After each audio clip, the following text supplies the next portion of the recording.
Friends, நான் கோபிநாத். இது வாகனவியல் Tamil mechanical YouTube channel. இந்த வீடியோவில் நம்ம என்ன பார்க்க போகிறோன்னா, இந்த NS200ல் அந்த கம்ப்ளைண்ட் பார்த்துருப்பீங்க. ரேடியேட்டர் வந்து ஃபுல்லாக கொப்புளிக்குது. நம்ம வண்டியை ஸ்டார்ட் பண்ணும்போது கூலண்ட் ஆயில் ஃபுல்லாக வெளியே தள்ளுது. இது எதனால் இந்த மாதிரி கம்ப்ளைண்ட் வந்தது, இது எப்படி நம்ம ரெடி பண்ண போகிறோம் சொல்லிட்டு தான் பார்க்க போகிறோம்.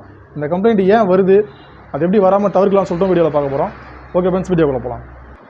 இந்த வண்டி பார்த்திங்கன்னா நம்ம செல்ஃப் ஸ்டார்ட் பண்ணும்போதே கூலண்ட் ஆயில் வந்து வெளியே தள்ளுது. இந்த வண்டி நம்மகிட்ட எதுக்காக வந்துச்சுன்னு பார்த்தீங்கன்னா, ஃபுல் இன்ஜின் ஒர்க்காக வந்தது. நம்ம இன்ஜின் நாய்ஸ்லாம் வந்து ஓவராக இருந்துச்சு சொல்லிட்டு இன்ஜினை ஃபுல்லாக பிரித்து நம்ம crankshaft, gear box, clutch assembly, bore piston, valve, seating எல்லாமே ரெடி பண்ணது தான். ரெடி பண்ணிட்டு நம்ம மாட்டி ஸ்டார்ட் பண்ணும்போது இந்த மாதிரி வந்து ஒரு ப்ராப்ளம் வந்தது. இந்த ப்ராப்ளம் வந்து எதனால் பார்த்தீங்கன்னா, நம்ம இந்த இன்ஜின் வந்து பிரிக்கும் போதே வந்து கூலண்ட் ஆயில் இல்லாமல் தான் இருந்துச்சு. சுத்தமாக கூலண்ட் ஆயிலே கிடையாது. ஹெட்லேயே வந்து ஒரு சின்ன டேமேஜ் இருந்துச்சு. அதை பட்டையில் வந்து அதாவது கிரைண்ட் பண்ணி கொடுத்தாங்க சாஃப்ட்டாக. அந்த மாதிரி ப்ராப்ளம் இருந்துச்சுன்னா கண்டிப்பாக இது வந்து கூலண்ட் ஆயில் வெளியே தள்ளும். அதாவது இன்ஜினோட கம்ப்ரஷன் வந்து ஹெட் கேஸ் வழியாக லீக் ஆகிட்டு கூலண்ட் சர்க்குலேஷன் பேத்தில் போயிட்டு நமக்கு அந்த ப்ரெஷரில் கூலண்ட் வெளியே தள்ளும். பட்டையில் வந்து க்ளீன் பண்ணி கொடுத்தோம், அது செட் ஆகலை. நம்ம மறுபடியும் பிரிக்கிற மாதிரி ஆகிடுச்சு. இது வந்து ஃபஸ்ட்டே அந்த ப்ராப்ளம் இருந்திருக்குதுல. ரேடியேட்டர் வந்து பஸ்ட் ஆகிட்டு ரேடியேட்டர் இந்த கூலண்ட் ஆயில் எல்லாம் வெளில வந்திருக்கு. கூலண்ட் ஆயில் இல்லாமலே கஸ்டமர் ஓட்டினதால தான் அந்த கம்ப்ளைண்ட்டு. இந்த வண்டியோட ரேடியேட்டர் பார்த்தீங்கன்னா, இந்த வண்டியோட ரேடியேட்டர் தான், இது பழைய ரேடியேட்டரு. இந்த இடத்துல பார்த்தீங்கன்னா ரேடியேட்டர் வந்து ஆல்ரெடி பஸ்ட் ஆகிட்டு பேஸ்ட்லாம் போட்டு ரெடி பண்ணியிருக்காங்க. ரெடி பண்ணி தான் இது வந்து ஓடிட்டு வந்துருக்கு. ஆனால் கூலண்ட் ஆயில் சுத்தமாக இல்லை. கூலண்ட் ஆயில் இல்லாததுனால இன்ஜின் ஹெட்டு வந்து விரிவடைஞ்சிச்சு ஹீட்னால். இப்போ நம்ம என்ன பண்ணியிருக்கோம்னா, ஒரு புது ஹெட்டு புது ரேடியேட்டர் தான் மாற்றணும். கஸ்டமர்கிட்ட வந்து இது ஆல்ரெடி நிறைய செலவு பண்ணிட்டாரு. புது ரேடியேட்டர் மாற்றதுக்கு காசு எல்லாத்தையும் நம்ம என்ன பண்ணோம்னா, புதுப்பேட்டைக்கு போய்ட்டு ஒரு செகண்ட் ஹேண்ட் ஹெட்டும் ஒரு செகண்ட் ஹேண்ட் ரேடியேட்டரும் நல்ல கண்டிஷனில் பார்த்து வாங்கிட்டுருக்கோம். அதுதான் இப்போ நம்ம மறுபடியும் சீட்டிங் பண்ணி ஃபிக்ஸ் பண்ண போகிறோம். இது இந்த வண்டியோட பழைய ஹெட்டு. இதில் பார்த்தீங்கன்னா இந்த இடத்துல தான் வந்து டேமேஜ் சொரன்னு இருந்துச்சு. நம்ம அதை பட்டையில் கிரைண்ட் பண்ணி கொடுத்தாங்க. இருந்தாலும் இந்த இடம் வந்து பார்த்திங்கன்னா மைனஸ் ஆயிடுச்சு, டேப்பர் ஆயிடுச்சு. இந்த மாதிரி டேப்பர் ஆனதுனால இங்கே போகிற நம்ம ஹெட் கேஸ்கெட் வந்து லீக் ஆகும். இப்போ நம்ம இந்த இடத்துல தான் வந்து ஹெட் கேஸ்கெட் இப்படி ஃபிக்ஸ் பண்ணுவோம். ஃபிக்ஸ் பண்ணும்போது என்ன ஆகுனா, இந்த இடம் வந்து நமக்கு மைனஸ் ஆனதுனால, இந்த இடம் வந்து ஸ்க்ராச்சஸ் ஆகி மைனஸ் ஆனதுனால ஃபுல் டைட் ஆகலை. இப்போ என்ன ஆகுதுன்னா, இந்த இங்கே எரியக்கூடிய அந்த பெட்ரோலோட ப்ரெஷர் வந்து இந்த ஹோல்ஸ் வழியாக ரேடியேட்டர் பேத்தில் போயிடுது. ரேடியேட்டர் பேத்தில் போகணும் என்னன்னா, அது வழியாக ப்ரெஷரில் ரேடியேட்டர் வந்து வெளியே கொப்பளிக்க ஆரம்பிக்குது. இதை நம்ம ரெடி பண்ண முடியாது, ஹெட்டு தான் மாற்றி ஆகணும். இதுக்கு பதிலாக நம்ம என்ன பண்ணியிருக்கோம், ஒரு நல்ல கண்டிஷனில் இருக்கக்கூடிய ஒரு ஹெட்டு. இது வந்து நம்ம செகண்ட் ஹேண்டில் வாங்கிட்டு வந்தோம் புதுப்பட்டிலேருந்து. ரெண்டும் சேம் தான், BS3 மாடலு. இந்த இடத்துல பார்த்தீங்கன்னா இந்த சர்ஃபேஸ் வந்து சமமாக இருக்கும், டேப்பராக இருக்காது. இந்த டேப்பர் இங்கே வரக்கூடாது. டேப்பராக இருந்தாலும் தான் பிரச்சனை.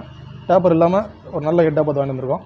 இந்த ஹெட்டு நம்ம இதுலேருந்து வால்வெல்லாம் மறுபடியும் கழட்டி அதில் ஃபிக்ஸ் பண்ணி சீட்டிங் பண்ணி கைட்லாம் போய்ட்டு இந்த கைட்லாம் ரெடி பண்ணி நம்ம எடுத்து வந்திருக்கோம். இப்போ இதை நம்ம அசம்பிள் பண்ணி வண்டியில் மாட்டி ஸ்டார்ட் பண்ணி பார்க்கலாம். 8-10 டியூப் பாக்ஸ் வந்துடுறாங்க.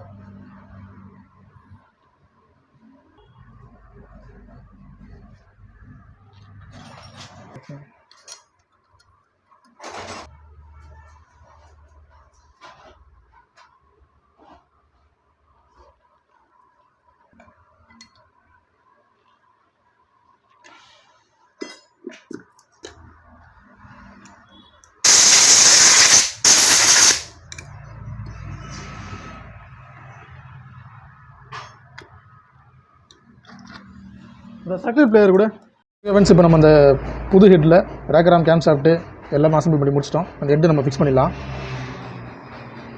இப்போ பார்த்தீங்கன்னா, நம்ம ஃபஸ்ட் டைம் இன்ஜின் பிரித்து மாட்டும் போதும் புதுசாக ஹெட் கேஸ்கெட், போர் கேஸ்கெட்டு மாற்றணும்.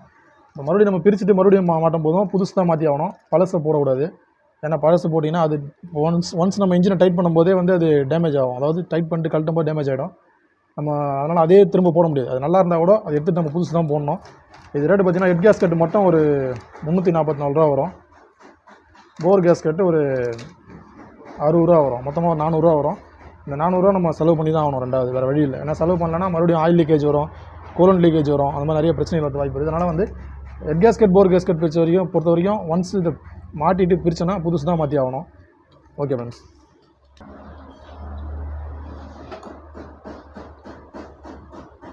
ஓகே, இப்போ நெக்ஸ்ட் நம்ம போரை ஃபிக்ஸ் பண்ணிடலாம். இந்த போரில் இருக்கக்கூடிய அந்த பழைய கேஸ்கெட்டை எடுத்துருவோம். புது கேஸ்கெட் தான் இது, டேமேஜ் எதுவும் இல்லை. இருந்தாலும் நம்ம இதை மாட்டுறது ரிஸ்க்கு தான்.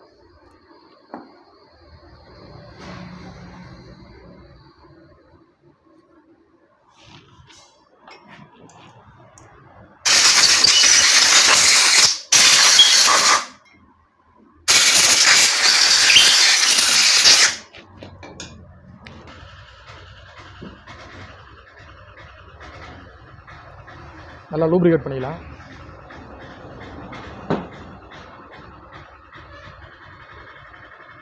ஓகே ஃப்ரெண்ட்ஸ், இப்போ நம்ம போரை ஃபிக்ஸ் பண்ணிட்டோம். அடுத்து நம்ம ஹெட்டை ஃபிக்ஸ் பண்ணிடலாம். ஹெட்டை ஃபிக்ஸ் பண்ணுறதுக்கு முன்னாடி எம் கேஸ்கெட்டு போட்டுப்போம்.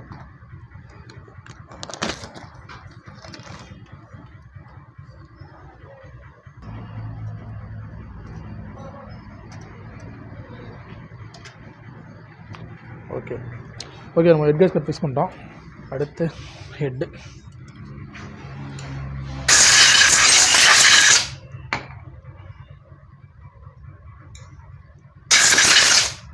ஓகே ஓகே ஃப்ரெண்ட்ஸ், இப்போ ஹெட்டும் ஃபிக்ஸ் பண்ணியாச்சு. ஹெட்டு ஸ்லீவ் போட்டுடலாம்.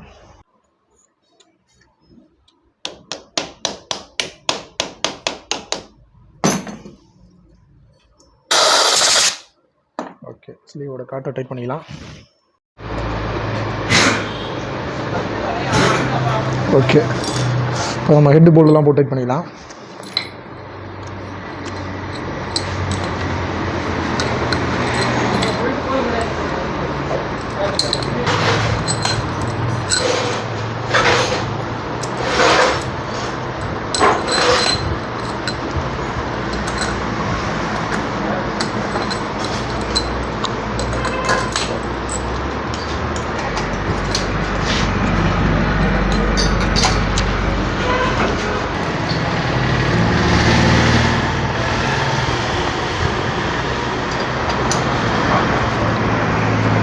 இப்போ நம்ம ஹெட் அசம்பிள் பண்ணிட்டு கார்பரேட்லாம் ஃபிக்ஸ் பண்ணிட்டோம். ரேடியேட்டர்லாம் மாற்றியாச்சு.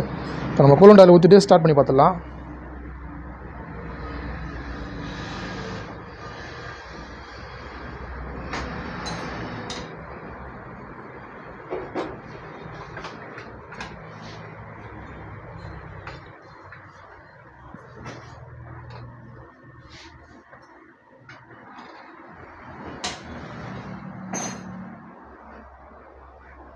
ஃப்ரெண்ட்ஸ், இப்போ நம்ம எல்லாத்தையும் அசம்பிள் பண்ணி முடிச்சிட்டோம்.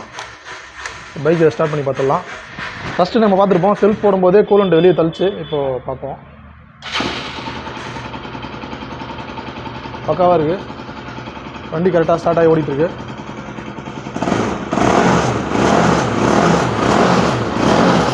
கூலண்ட் வந்து வெளியே தெரியல.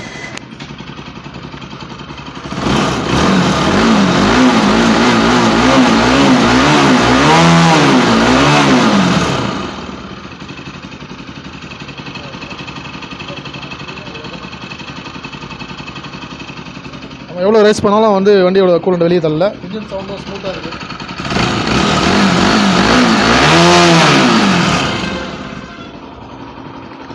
ஓகே ஓகே ஃப்ரெண்ட்ஸ், வீடியோ பார்த்துருப்பீங்க. ஒரு NS200 லிக்விட் கூல்டு இன்ஜினில் வந்து பார்த்தீங்கன்னா ரேடியேட்டர் வந்து கூலண்ட் வெளியே தள்ளுது. இந்த கம்ப்ளைண்ட் ஏன் வருதுன்னு பார்த்தோன்னா, ஹெட்டோட கேஸ்கட் சீட்டிங் ஒரு இடத்துல டேமேஜ் ஆனதுனால இந்த கம்ப்ளைண்ட் வருது. இந்த கேஸ்கட் சீட்டிங் அந்த இடம் எப்படி டேமேஜ் ஆச்சுன்னு பார்த்தீங்கன்னா, கூலண்ட் ஆயில் இல்லாமல் ஓட்டினதால தான் அந்த பிரச்சனை வந்திருக்கு.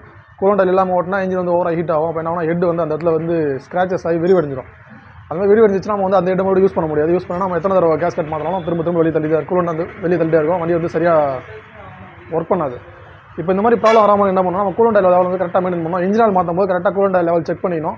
கரெக்டாக ஒரு 10,000 கிலோமீட்டர் கூலண்ட் ஆயிலும் கரெக்டாக சேஞ்ச் பண்ணி வந்தால் அந்த பிரச்சனை வராது. ரேடியேட்டர் ஃபேன்லாம் கரெக்டாக ஓடுதான் அப்போ போய் செக் பண்ணிடணும். ரேடியேட்டர் ஃபேன் ஓடனாலும் நமக்கு இன்ஜின் வந்து ஓவர டெம்பரேச்சர் ஆகும், ஹெட் வந்து விரிவடைஞ்சிடும். அந்த மாதிரி ப்ராப்ளம் வராமல் இருக்குன்னா கரெக்டாக ரெண்டு கூலண்ட் ஆயிலும் இன்ஜின் ஆயிலும் மெயின்டைன் பண்ணணும். ரேடியேட்டர் ஃபேன் கரெக்டாக ஓடுதான் செக் பண்ணிட்டே இருக்கணும்.